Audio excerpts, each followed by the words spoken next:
Good morning and happy Sabbath. In my language, we normally say Malo Sifu, Malo Tava, Talofa, Talafalava. It means before we do respect, thank you, and we gather here in the love of God. It is true, it's been a long time I haven't been here in our beautiful family here at the Fijian church. And I always say to myself, I am not a visitor, I am a member of this family. And that's what I love about an Adventist, is no matter where you go, you are a family. You are one big family. So you look so beautiful this morning. I feel so old, like I think the last time you saw me, I had no gray hair. And now, maybe because of my grandson. Well, why don't you turn to the person next to you and say, you look wonderful this Sabbath.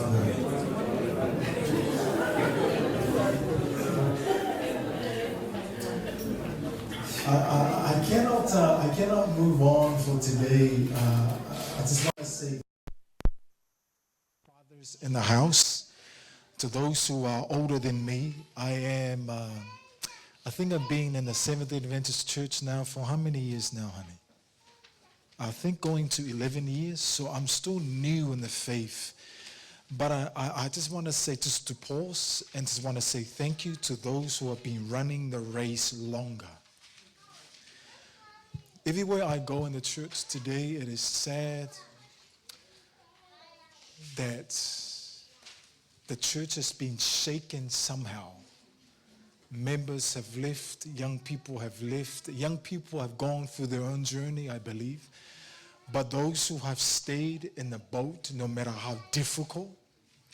I was sitting here this morning. Do you know how motivated I am just to see those who are in the church that's still holding on? Do you know how motivated it is? It cried my heart at the back. I just want to say thank you to those who have held on. Thank you for your faithfulness. Thank you for the grind. Thank you for all the hurt that you have been through. And by right, you could have been gone a long time. And you're here because you know the calling is so precious that one day we will meet our Creator. And to hear those words, faithful servant, welcome to the kingdom of God. So thank you.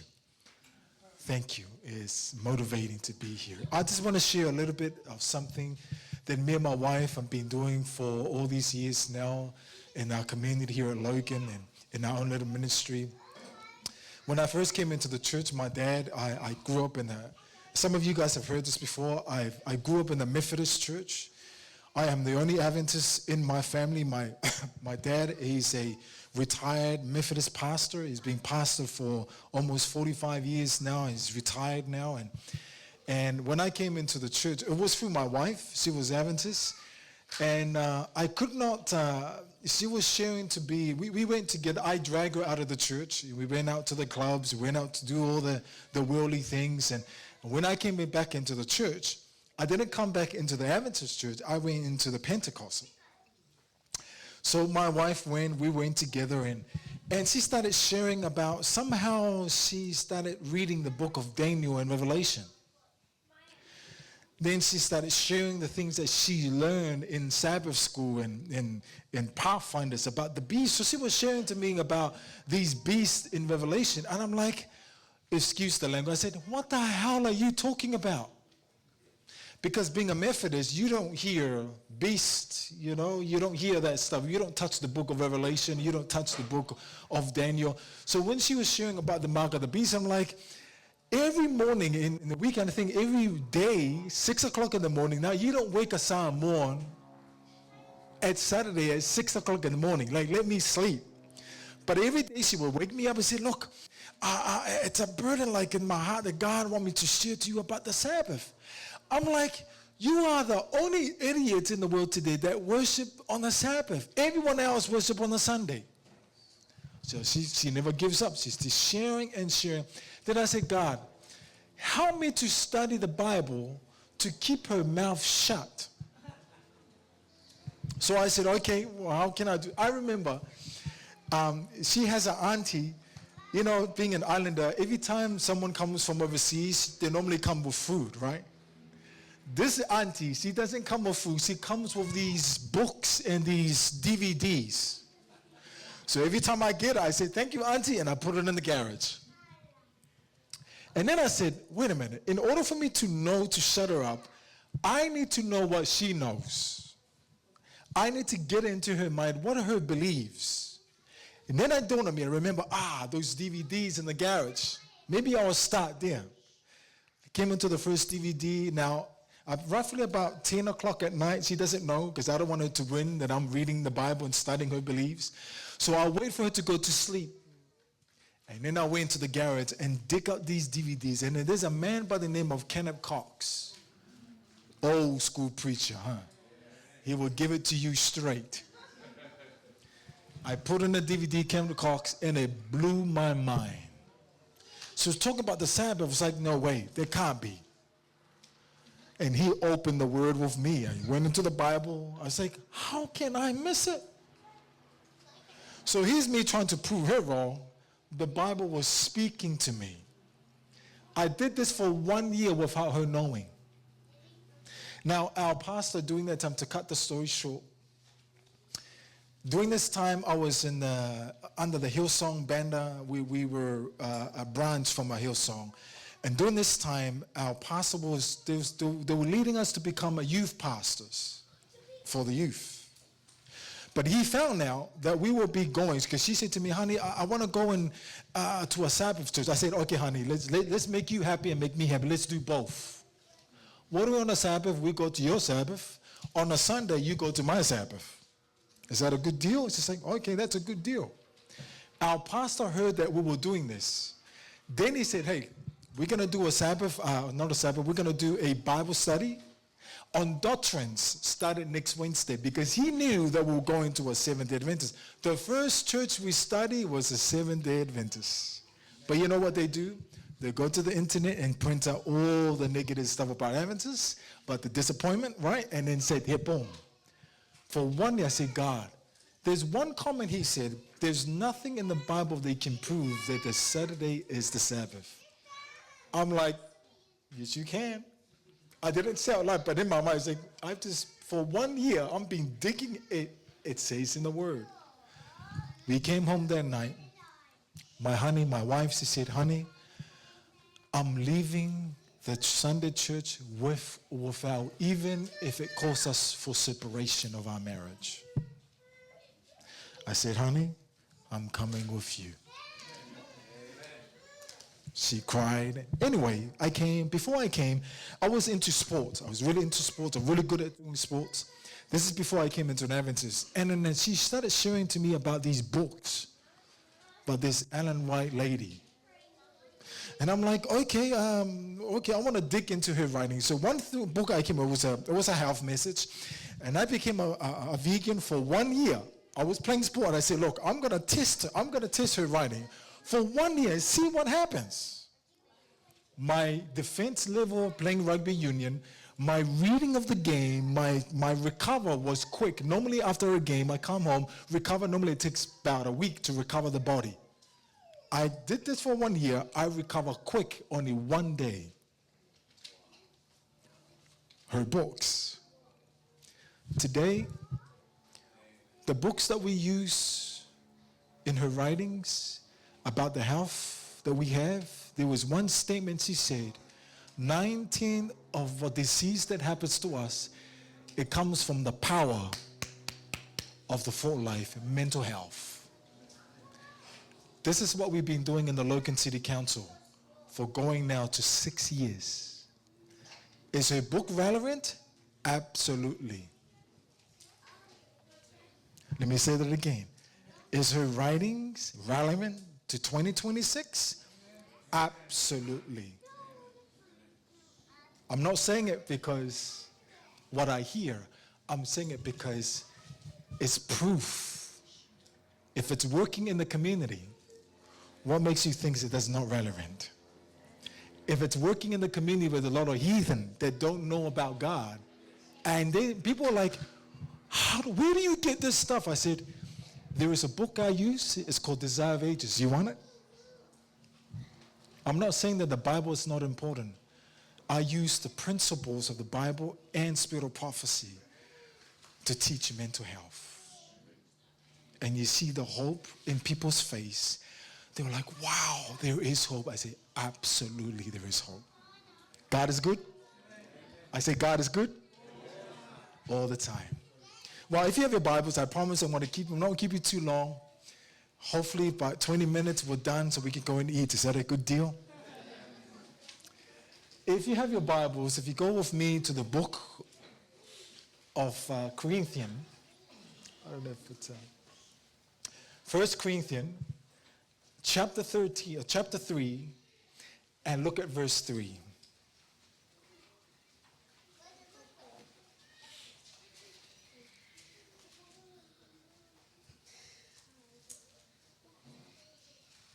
Second Timothy, chapter 3, verse 17.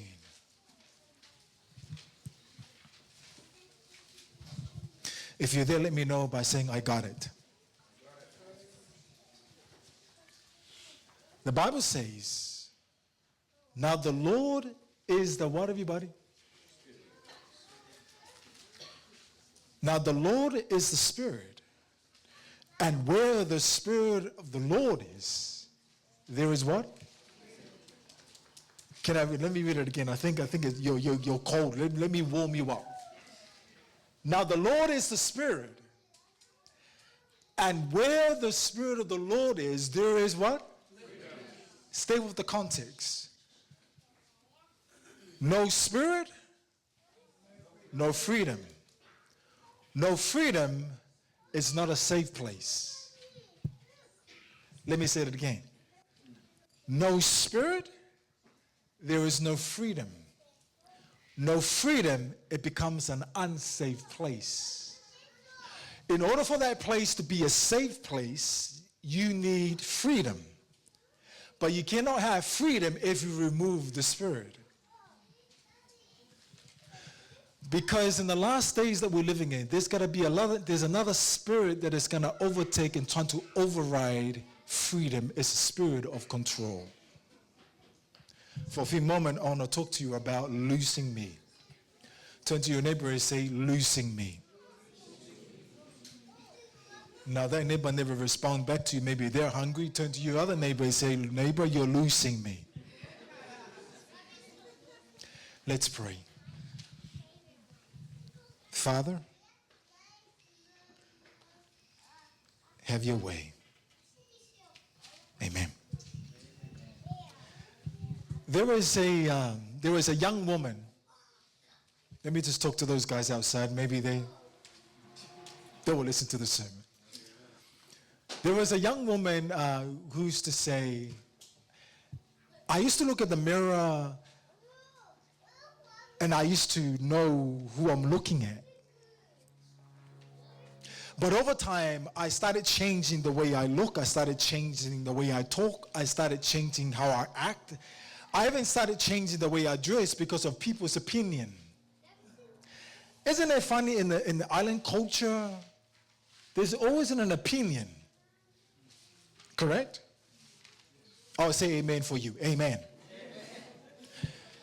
She said, when I used to look at the mirror, one day I look at the mirror, and I used to recognize who I'm looking at, but over time, I started changing the way I look, started changing the way I act, I started changing the way I dress. It's because of people's opinion. Even I started changing what I said and do just to keep the peace. And one day she said, I looked back in the mirror and I didn't know who I was looking at. Have you ever felt like you're losing yourself? Not all at once, but little by little. Have you ever felt like you're losing something? Because, see, the greatest loss is not losing someone, it's losing yourself. Let me say it again. The greatest loss is not losing someone, it's losing self, it's losing yourself. There are young people, there are so many people today in churches, they are losing their freedom. There's so many young people today are losing the core of who they are. Why? Because there is a spirit of control. There's a spirit of control creeping in God's church. You see, the Bible tells us why. There are only two systems. How many systems? There are only two systems. There is one system, the system of Jesus, the system of God, that is operating in love. Correct? And there's a second system, the system of Satan, that operating through force. Two systems. The Bible tells us in 1 John chapter 4 verse 6, it says that God is love. And then our main verse this morning, it says, where the Spirit of God is, there is freedom. So if God is love and God brings freedom, anything that removes freedom is not of God. Let me say it again. Anything that removes, because if God is love, God brings freedom, anything that removes freedom is not of God. Turn to your neighbor and say, it is not of God. It's not of God. Are we operating through the system that God has built? Are we operating through love, the character of God, or are we operating through control? The reason why I did this sermon, I did it because I was that controlling freak. That it takes years from now to correct something that I have birthed in my own family. Took years. Are we operating through the system, through the controlling system? Are we operating for the character of God's love, or are we operating through the forcing and control? What are we doing? The Bible tells us. You see, the Bible says, it says there are two Babylons. How many Babylons? Because in order for us to lay the foundation of this spirit of control, we need to understand what kind of spirit that Babylon had. Two Babylons. You have the Babylon of Revelation, right, that still exists today, and then you have the Babylon of old with Nebuchadnezzar, correct? Two Babylons, one that still exists today, and one Babylon of old with Nebuchadnezzar, two systems. Revelation 17, I'm going to do a little bit of study today, is that okay? I'm going to let the word speak to us. Revelation 17 verse 6 says, I saw the woman, what's the woman? I saw the woman drunk with the blood of the saints. As we all understand, right, in history, during the Dark Ages, at least 15 million Christians were killed by the Roman Church, correct? There's history. They were killed. 15 million Christians were killed by the Roman Church because why? The bottom line is because they did not believe what the Roman Church wanted them to believe. 15 million Christians were killed. It's because, listen to this, because their bottom line is they refused to be controlled by the Roman Church. Is that correct? Refused to be controlled. Let's look at the other verse. The system that is creeping in. Ezekiel 30:10 verse 11. It says, thus say the Lord God, I will also make a multitude of Egypt to cease by the hand of who, everybody? You're talking about the Babylon of old, correct? Nebuchadnezzar, the king of Babylon, verse 11, he and his people with him, the most terrible of the nation. What's the terrible? What is the meaning of the word terrible? Babylon is the terrible of the nation. In other words, Babylon was feared by all. Babylon wanted to be feared by all so it could control the nation. Could it be possible that in our churches today, there is somehow we use control, we use force and fear to control those around us? See, that's what domestic violence is all about. Domestic violence is not just about physical violence. It's about fear and control. What the abuser wants to do is to move you off center from your conviction and beliefs until you no longer have your individuality, which is your power to think and to do. This use of force and control, it reveals that we have Babylon in our hearts. I was counseling a young man that his girlfriend for a long time lost his girlfriend. And he said the most horrible experience wasn't losing her, it was losing him. Can I be real today? Do we have that spirit? Is it possible that we speak about the mark of the beast, the Babylon overseas, but the Babylon inside of our own hearts? Look at this verse. It says in Isaiah 14, 4, verse 6, that you will take up the proverb against the king of Babylon, talking about the old Babylon, and say how the oppressor has seized, the golden city seized. The Lord has broken the staff of the wicked, the scripture of the rulers. He who struck the people in wrath with the continuous stroke. And listen to this. He who ruled the nation with what? What does Babylon use to rule? Let me say it again. What does Babylon use to rule the nation? It is anger that Babylon used to rule the nation. Babylon used anger and fear to control the nation around them. Could it be possible that in our marriages, in our relationship, in our leadership, in God's church, it is through anger that we use to rule and control? Could it be possible? How do I know it's possible? Ask my wife. There's something that kind of ruin any of my sermons that do it first hit Mace before I speak it to you. You know me now. Every of my sermons is all personal. This is prophecy. Could it be possible that in our marriage, in our relationships, somehow every single person that is sitting in this room has been abused by someone that wants to control you?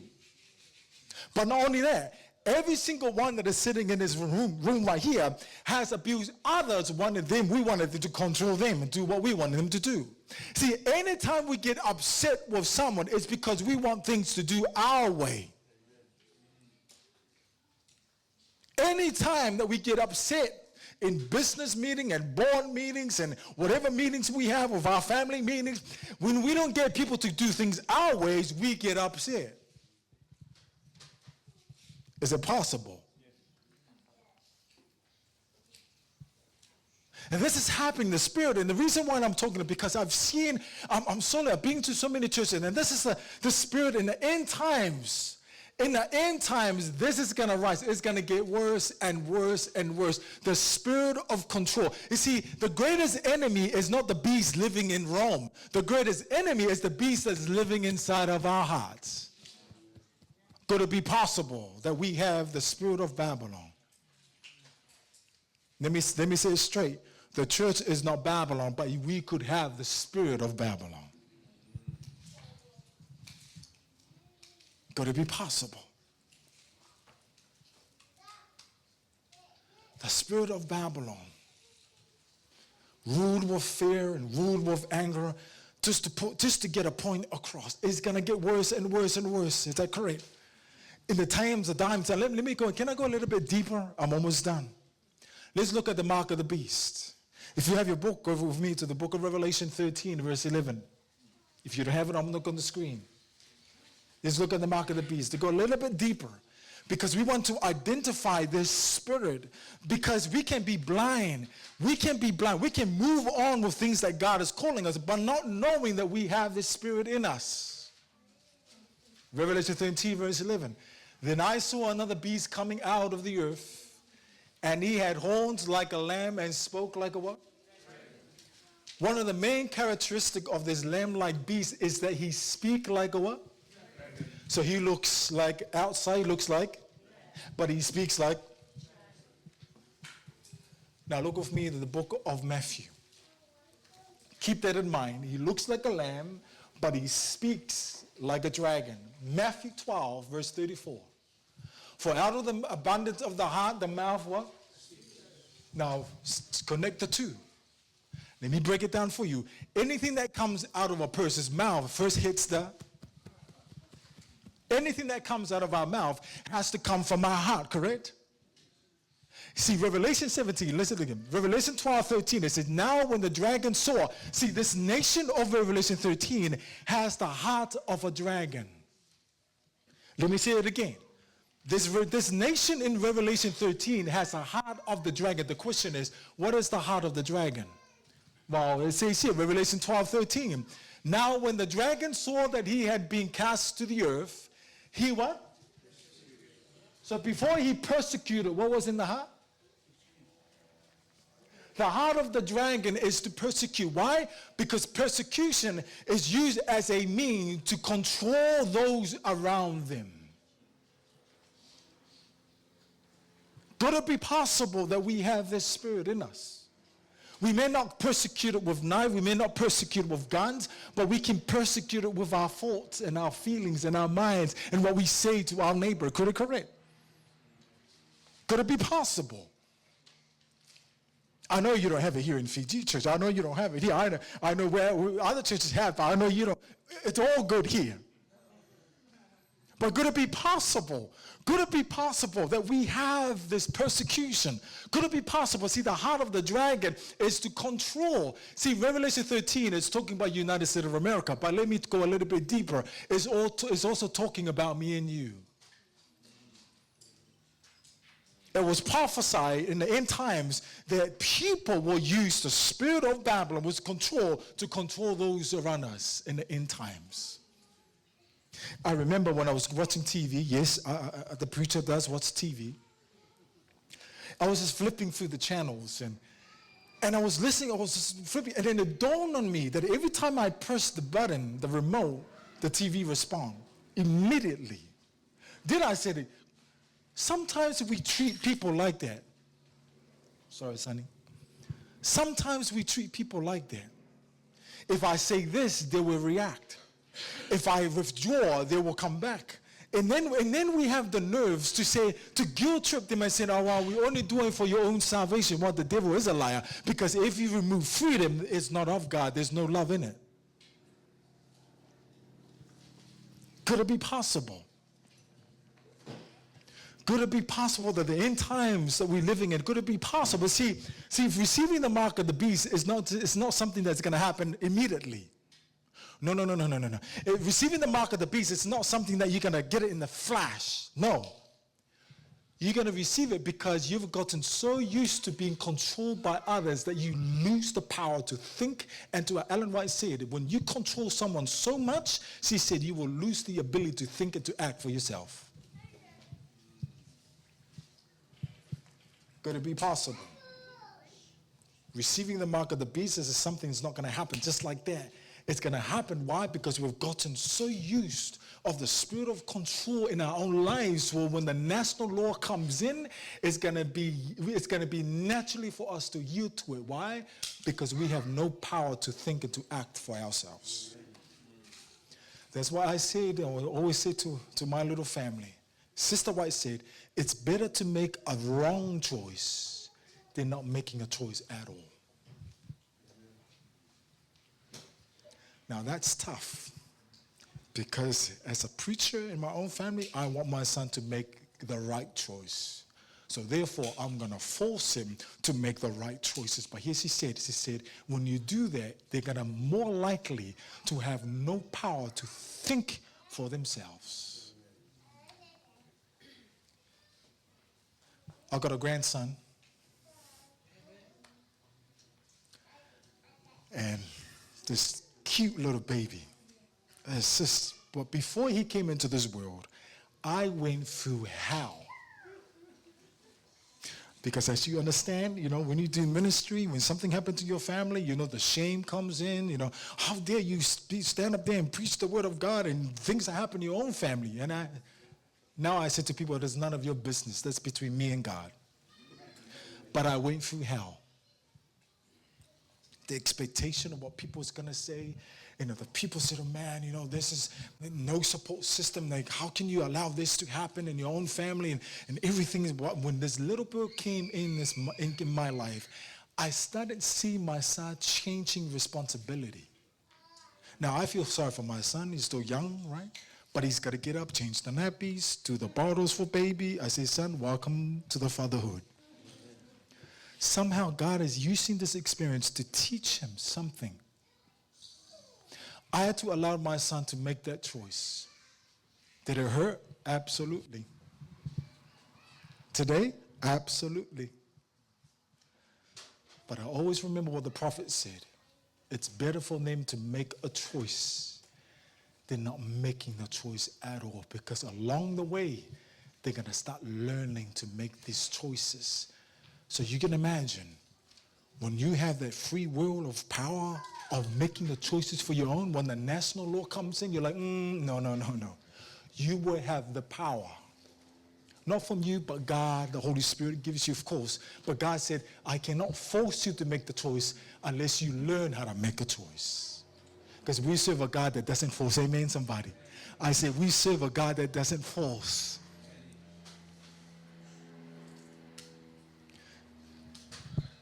You know, if you go to the next screen. Romans 5:8. But God demonstrated his own love towards us in that while we were still sinners, Christ died for us. Isn't that crazy? That God doesn't say, no, you need to behave first, then I'll die. He doesn't force his will. Till today, it doesn't make sense. How can I serve a God that he's going to see me doing sin and still gives me the breath of life? It doesn't make sense.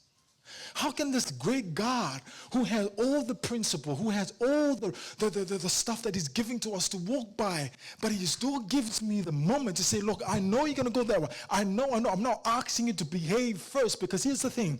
Because you see, spiritual abuse happens when we use God's name to force behavior. Can I say that again?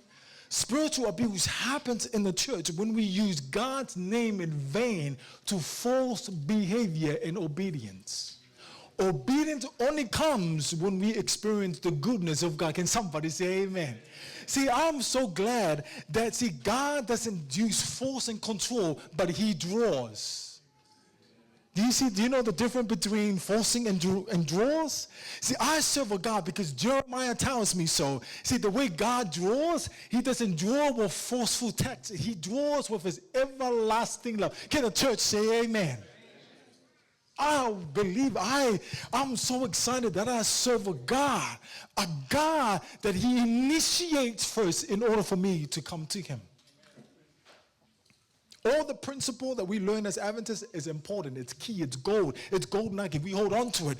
But the method of doing it, God never forces his way. He initiates.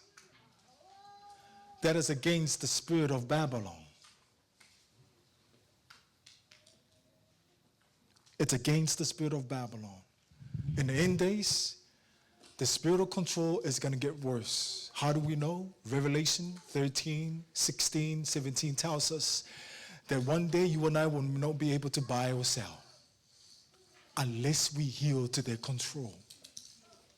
Revelation 13, 15 tells us that force is going to go as far as death. Just like an abusive behavior. You know what an abusive behavior is? First, step one, they're going to start with charm. When charm doesn't work, second, they will move into control. And when control doesn't work, they're going to move into restrictions. You've seen it through COVID, right? Restrictions. And then the fourth one, when that doesn't work, they're going to go into physical force. Just like how prophecy unfolds. Do we have the spirit of the Lord that brings freedom? Or do we have a spirit of control that locks us in? I don't know about you, church, but I serve a God that's the opposite.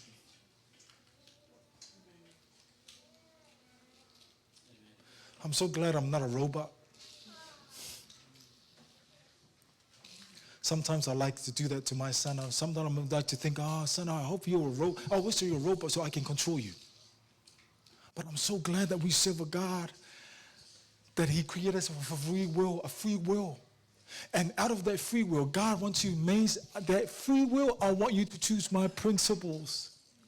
But guess what Maze does? It goes the opposite. But he continues to draw you.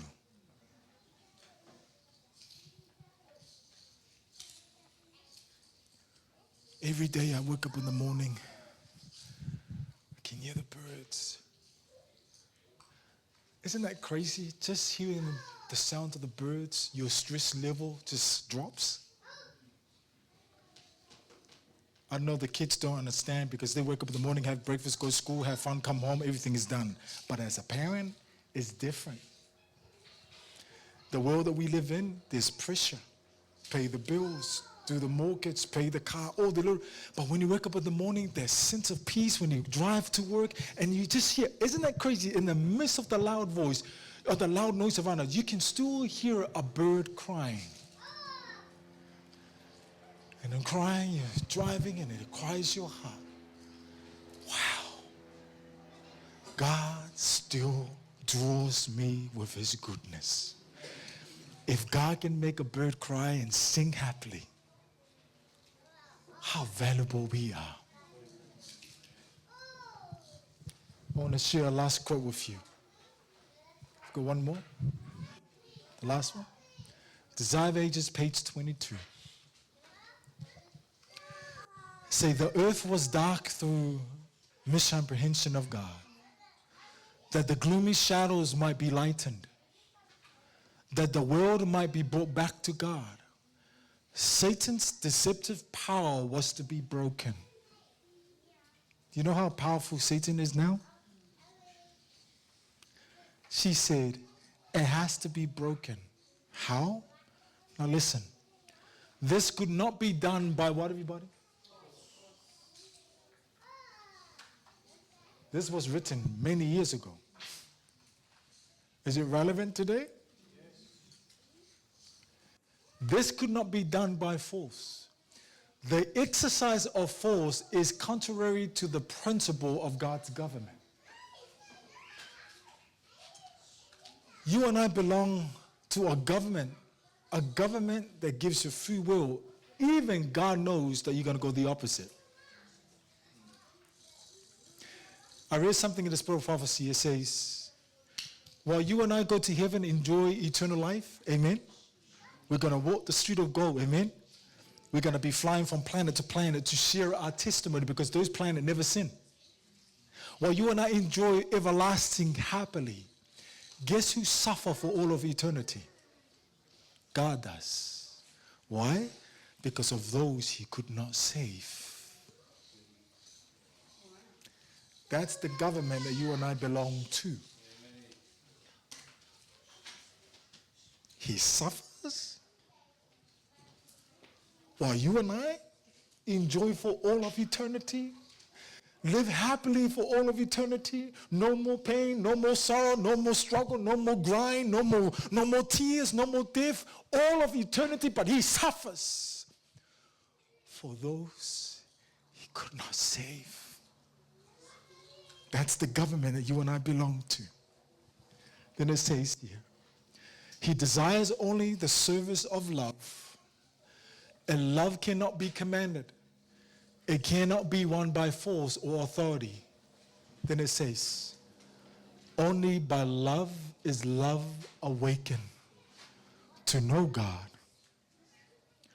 is to love him. But to love him is you need to understand his picture of love to you. That makes me want to keep his principles. That makes me want to follow what the word is teaching. I don't know about you, church, but that's the kind of spirit I want. The last remnant of this history, and I believe that's you and I, is going to stand against the abuses of churches, the abuses of government, the abuses of relationship, the abuses of community. Why? Because we serve a God that doesn't force but draws. I don't know who I'm talking to this morning. But if you went through that system of abuse, if you've been controlled, if you've been manipulated, I've got good news for you. Our God understands what it's like. He was abused physically. He was abused spiritually. He was abused emotionally. When they were hanging on the cross, emotionally, they were abusing him. They were laughing at him. They were mocking him. The soldiers said, wow, if you're the Son of God, prophesy to us who slapped you. He was physically abused. He was spiritually abused by the church leader. But did he adhere to it? He refused to be controlled by the authority of the church. And here's the thing, they nailed him on the cross. Why? Because he refused. Even when Jesus was hanging on the cross, they give him vinegar. Did he take it? He refuses to be controlled. It was at the cross that Jesus nailed the system of control. I don't know about you, but that's the God I want to serve. I don't know about you, but that's the God I want to walk with. I don't know about you, but that's the God I want to commit my life, my entire life, until he returns. If that's you, say amen. Amen. Let's pray. Father, to you be all the praise. To you be all the glory. I ask for your forgiveness. Please forgive me, Father, if there are any things that came out of my mouth that is not according to your will. Have mercy upon me. I pray for our church. I pray for our fathers of this church. The burden on their shoulders, Father, to lead their families and to lead your church. Please, Father, whatever it may be that they're struggling with, if it's emotionally, if it's physically, if it's spiritually, whatever it may be, Father, Lord, I pray that you will reach out, Lord. I pray also, Father, for the mothers of this church. There are things that they're going through as a female, as a mother, that we as male do not understand. Father, I pray that you will reach out. I pray also, Father, for the young people, the young couples of this church. The things that you're going through, Father, maybe the system that they've been through that's holding them back to commit to you. Father, I pray that you rebuke those systems. But Father, I come to you, Lord. May we have your spirit. May we rebuke the spirit of control in our lives. Because it's true, when we have you in our life, in our relationship will become so attractive to the world. To the world will say, wow, what kind of relationship you have? How come your relationship is so successful? We can point them to you. Father, we thank you for this Sabbath. May we enjoy this Sabbath. May we celebrate this Sabbath never before. Until you return, we thank you. We love you because of your first love to us. We give you the honor. We give you all the praise. In Jesus' name, and everybody say, amen.